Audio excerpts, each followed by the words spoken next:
ازيكم يا شباب، عاملين ايه؟ معاكم مهندس احمد زكريا. النهارده هنتكلم عن التجربه رقم 3 بالنسبه لنا في المعمل، اللي هي حاجه اسمها الفولتج ستاندنج ويف ريشيو، اللي هي بنرمز لها رمز السيجما يعني.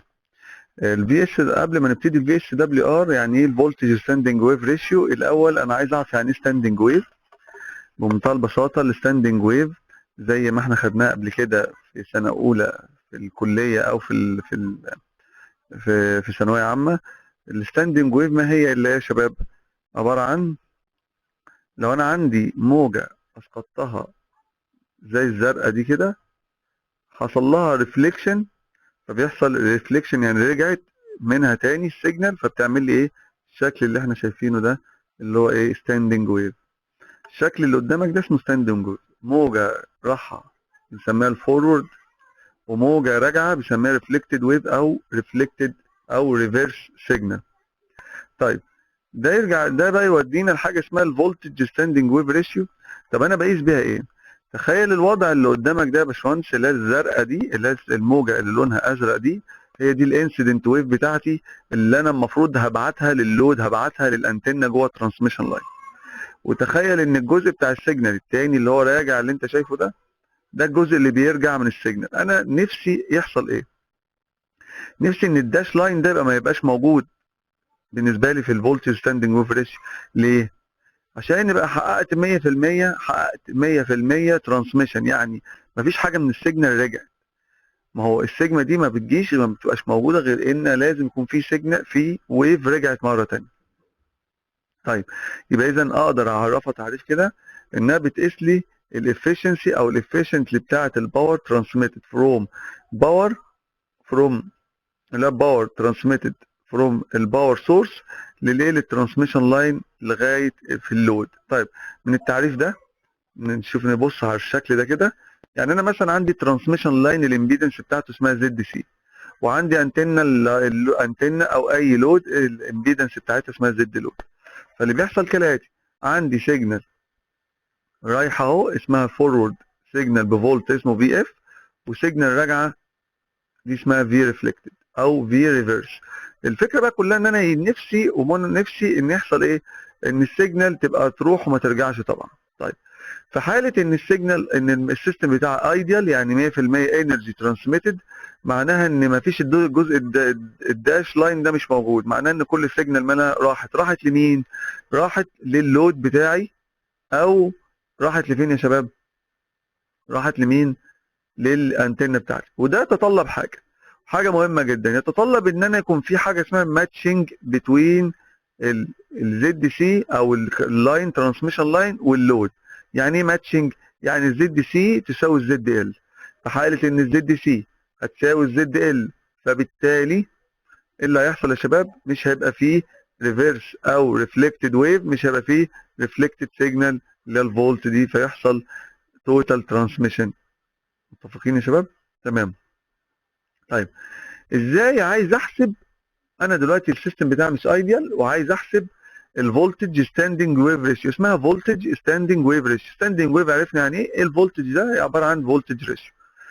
طيب، هحسبها ازاي؟ قال لك انا بحسب حاجه اسمها الفي ماكسيمم، ودي عباره عن الفي فورورد والفي ريفيرس او ريفلكتد بتاعتي، اجمعهم على بعض كماجنتيود.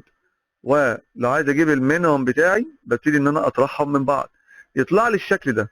ده المحصله بتاعتهم الاثنين، في ماكسيم وفي مينيمم. فيها مشكله دي يا شباب؟ تمام.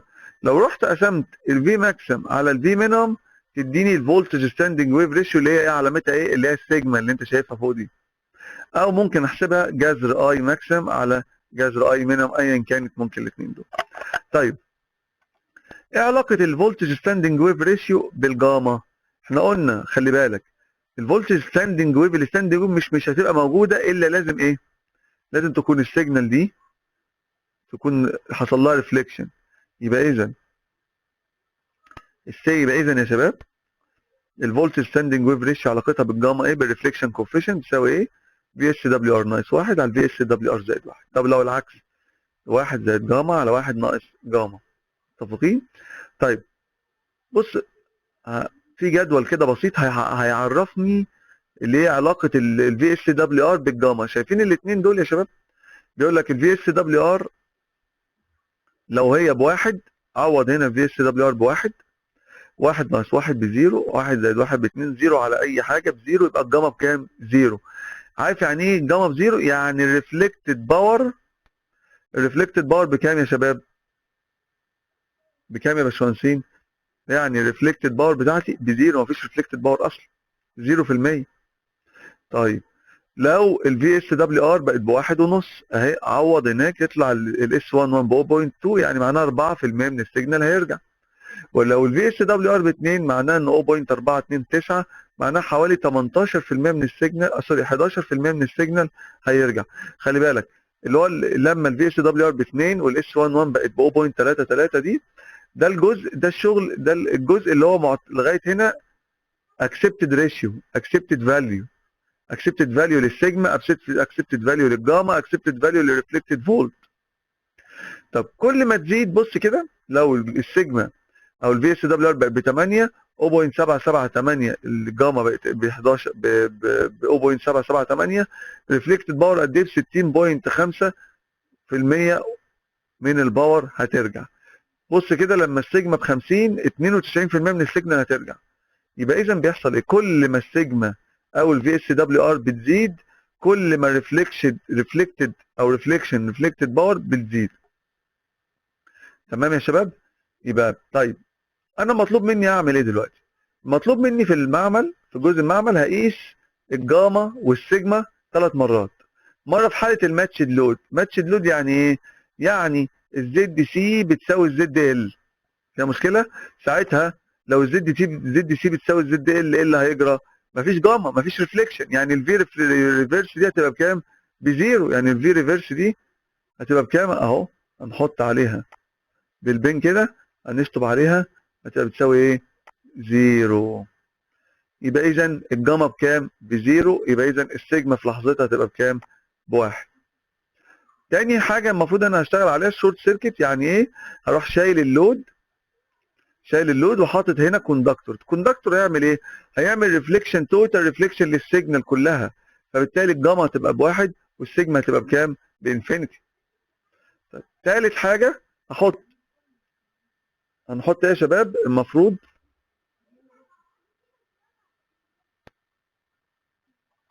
طيب اخر جزء اللي هو بتاع زي ما قلنا اني لود ده يا شباب.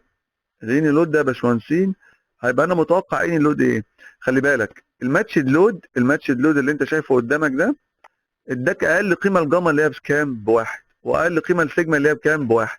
طيب الشورت سيركت اداك ايه؟ اكبر قيمه الجاما اللي هي بواحد، اللي هنا كان الجاما هنا بزيرو وهنا السيجما بواحد، ولكن في الشورت سيركت اداك اكبر قيمه الجاما بواحد واكبر قيمه السيجما بانفينيتي.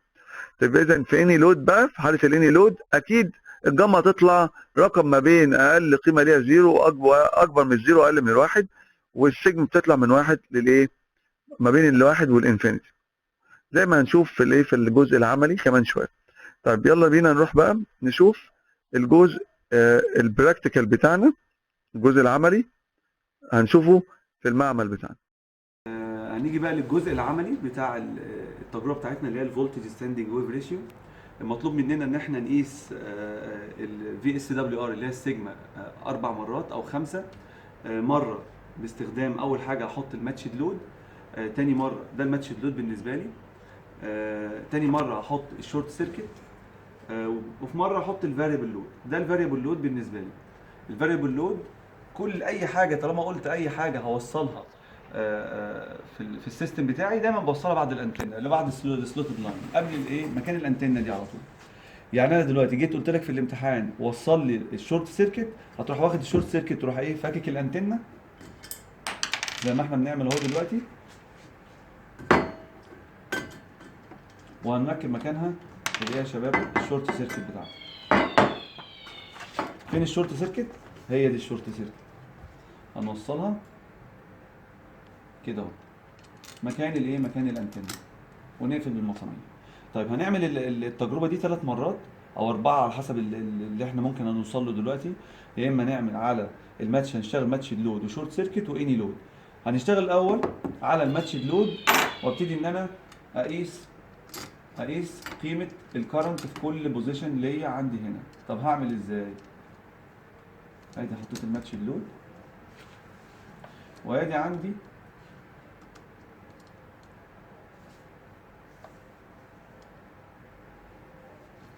اهي. طيب الجدول بتاعي بيبقى كالاتي. الجداول دايما بتاعتي اللي انا شغال عليها بتبقى عباره عن ايه؟ فيها اتنين روز. الرول الاولاني عباره عن البوزيشن بتاع السلوتد لاين، عباره عن البوزيشن بتاع السلوتد لاين وقيمه الايه الكرنت عند كل بوزيشن في السلوتد لاين ده. طب ازاي؟ فين السلوتد لاين؟ اهو السلوتد لاين اهو. لو جينا قربنا كده عليها هنلاقي ان هو ده عباره عن مسطره، زي ما قلنا في التجارب اللي فاتت، عباره عن مسطره متقسمه من 0 ل 40 مللي. انا دلوقتي هختار عند نقط معينه بسكيل معين، وهبتدي ان انا اخد عندها قيمه الكرنت بتاعتي. طب فين قيمه الكرنت؟ اهو قيمه الكرنت اهي بتاع الافو اللي هناك ده اللي احنا شايفينه ده. ماشي يا شباب؟ فانا هقرب كده الافو عشان يبقى واضح معايا. طيب هبتدي ان انا اعمل ايه بقى؟ هبتدي ان انا امشي احط عندي هنا في الجدول قيمه الستيب بتاعتي اللي انا هاخدها على السلوتد لاين. احنا اتفقنا من 0 ل 40. هبتدي ان انا عندي احط الستيب بتاعتي 0 5 10 15 20 لغايه لما اوصل لل 40. وكل مره اقف عند الزيرو اخد قيمه الكرنت، كل مره اقف عند اقف عند الخمسه اخد قيمه الكرنت اللي قصادها، وهكذا. يعني انا دلوقتي هبقى واقف اهو عند الزيرو بتاعي، هلاقي الكرنت بتاعتي تقريبا اهي كام؟ 60 من 100. ماشي يا شباب؟ 60 من 100 مايكرو امبير. طب هاجي بعد كده ارجع احركها للخمسه. بص كده الشرطه، هو هنا مترقم ازاي؟ مترقم عندنا 0 10 0 10. لو خدت بالك بص كده في شرطه في النص اللي هي الخمسه. الشرطه اللي في النص اللي هي دي الخمسه، ما بين هقف عليها في مره خمسه، بعد كده هحرك واقرا قيمه الكرنت زي ما انت شايف. كرنت كام؟ 0.69 من 100. ارجع تاني احرك لغايه 10 وارجع اقرا قيمه الكرنت، وهكذا. تمام يا شباب؟ حلو قوي. هكمل الجدول بتاعي كتوتال كله على بعضه، وبعد كده هطلع من الجدول قيمه الاي ماكسيم، اكبر قيمه للكرنت بكام واقل قيمه للكرنت بكام. طيب يبقى احنا كده يا شباب عملنا ايه؟ خلاص كملت الجدول بتاع سيادتك كله. فابتدي ان انا اجيب قيمه السيجما، اشوف اي ماكسيم قيمه اكبر كرنت في الجدول بكام واصغر كرنت في الجدول بكام. فيها مشكله دي يا شباب؟ وبعد كده اخد جذر اي ماكسيم على اي مينيمم. دي قيمه مين يا شباب؟ قيمه السيجما. متفقين يا شباب؟ تمام. يبقى انا كده دلوقتي ركبت مين؟ الماتش لود، وعملت الجدول، شفت اكبر كرنت واقل كرنت بكام، طلعت قيمه السيجما.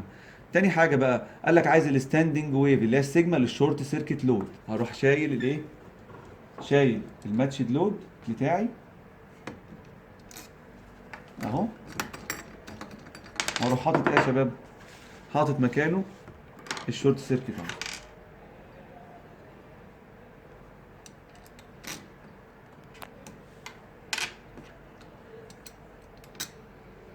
طيب هو متوقع قبل ما نركب الايه، ما نشتغل ونطلع نتائج الشورت سيركت، متوقع ان قيمه السيجما دي تبقى بكام تقريبا؟ خلي بالك هو في الماتشد لود معناها ان ايه؟ ان الجاما تقريبا تكاد ان تكون قريبه للزيرو. معنى ان الجاما قريبه للزيرو فمعناها ان مفيش ريفليكشن، زي ما احنا قلنا معناها مفيش ريفليكشن، معناها او الريفليكشن قليل جدا، فبالتالي السيجما تطلع اقل ما يكون، تطلع السيجما اقل ما يكون اللي هي بكام؟ تقريبا اقل قيمه للسيجما اللي هي بواحد. متفقين يا شباب؟ حلو. يبقى اذا متوقع ان انا لما اجي احسب السيجما بتاعتي في الشورت سيركت انها الاقيها تطلع قريبه من الواحد، وحسبت الجاما الاقي الجاما تطلع معايا قريبه للزيرو. ده واقعي، لان الماتشد لود زي ما اتفقنا مش المفروض ما يعمليش ريفليكشن لاي جزء من السيجنال بتاعي، ولا حتى المفروض يبقى جزء بسيط قوي، لان هو ايديالي لو انا قلت ايديال كده، يبقى لو انا قلت ده ماتشد لود يبقى ما فيش اصلا حاجه ترجع لي. بس طبعا احنا مش عارفين ان احنا في الجزء العملي لازم يبقى ايه؟ قريبين للايديال شويه. طيب المهم تاني جزء بقى اللي هناخد الستاندنج ويف، بس لما اركب الشورت سيركت. ركبت الشورت سيركت وهبتدي ان انا ايه؟ برضه نفس الفكره، املى الجدول عند زيرو بتاع المسطره ده، ابتدي ان انا اخد قيمه الكرنت، وهكذا.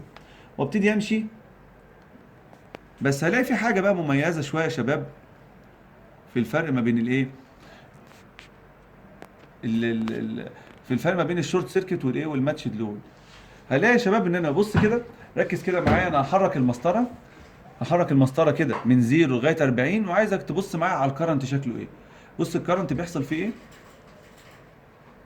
هتلاقي الكرنت قل وصل لغايه 0، بعد كده هيزيد يزيد يزيد يزيد، بعد كده يا شباب هيحصل ايه، هيقل يوصل لغايه 0 مره تانية. طب حلو، كده معناها ايه؟ ان الاي في حاله الشورت سيركت ان الاي مينيمم بكام؟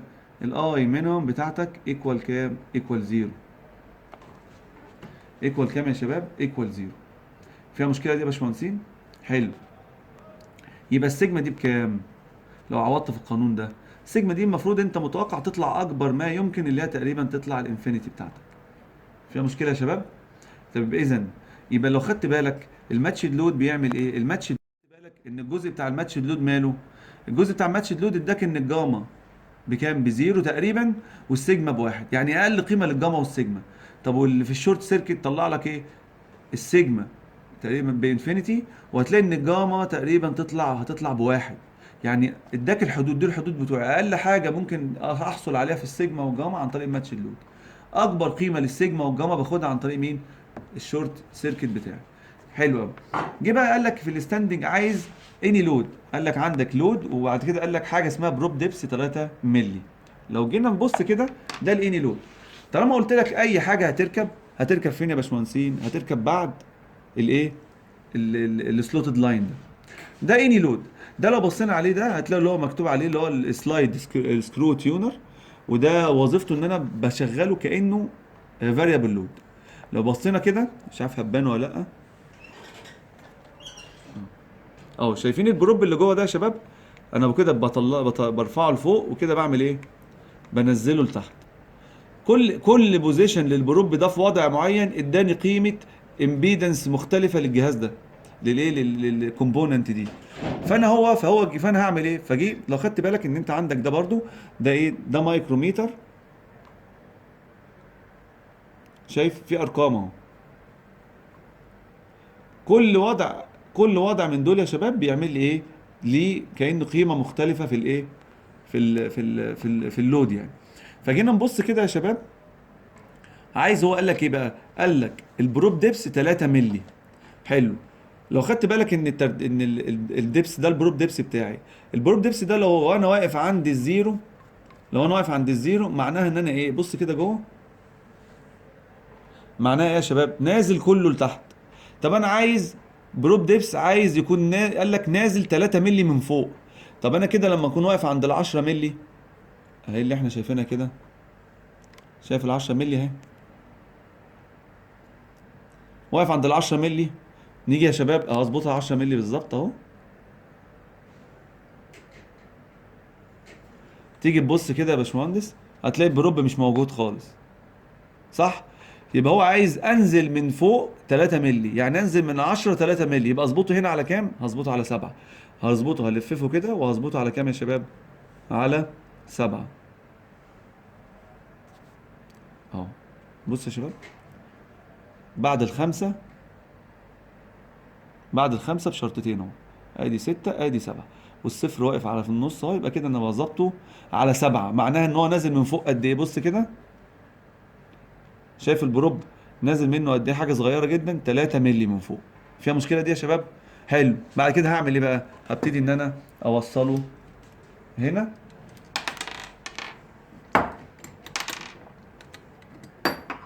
اهو.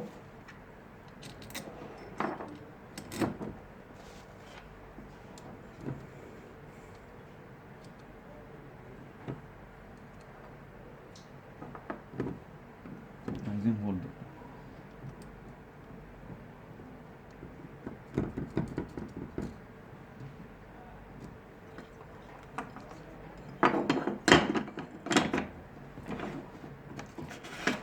ويستحسن يا باشمهندسين ان انا اروح الناحيه التانيه، اقفل من الناحيه التانيه هنا بايه؟ بماتشد لود، عشان اضمن ان مفيش اي سيجنال ولا اي ريفليكشن جاي لي من البورت التاني. بس ما قفلتوش مش هيأثر قوي في الايه، في القرايات عندي. ظبطته عند ال7 مللي، عند رقم 7 معناه ان انا نازل 3 مللي، ابتدي احرك السلوتد لاين بقى مره ثانيه، اعمل نفس الجدول بتاعي، نفس الفكره 0 5 10 15 20 الجدول بتاع سيادتك هنا لغايه 40 في الاخر، واقرا قيمه الكرنت كل مره. اشوف بقى عند الزيرو اقرا قيمه الكرنت، عند الخمسه اقرا قيمه الكرنت، عند العشرة اقرا قيمه الكرنت، عند ال15 اقرا قيمه الكرنت لغايه 40. طيب كده انا خلصت الجدول التاني. التالت بقى ممكن اغير بقى في البروب ديبس كذا مره، يعني على حسب بقى 5 مللي معناها هظبطه هنا، عايز انزل من فوق 5 مللي يعني انزل من ال10 5 مللي، بقى اقف على كام يا شباب؟ اقف على ال5 مللي. طيب قال لك عايز بروب ديبس كمان مره 7 مللي يعني انزل من ال10 7 مللي، بقف عند كام يا شباب؟ اقف عند 3 مللي. 0 1 ادي 2 ادي 3 مللي. ماشي يا شباب؟ كده انا ايه عملت التجربه 4 مرات بلود مختلف، بالايه بالماتشد لود بالشورت سيركت بتوعي. في نهايه بقى التجربه خالص، فابتدي ان انا ايه املى الجدول ده بناء على الايه اللود اللي انا مركبه. مره الماتشد لود احط له الاي ماكسيمم والاي مينيمم بتاعتي. ماشي يا شباب؟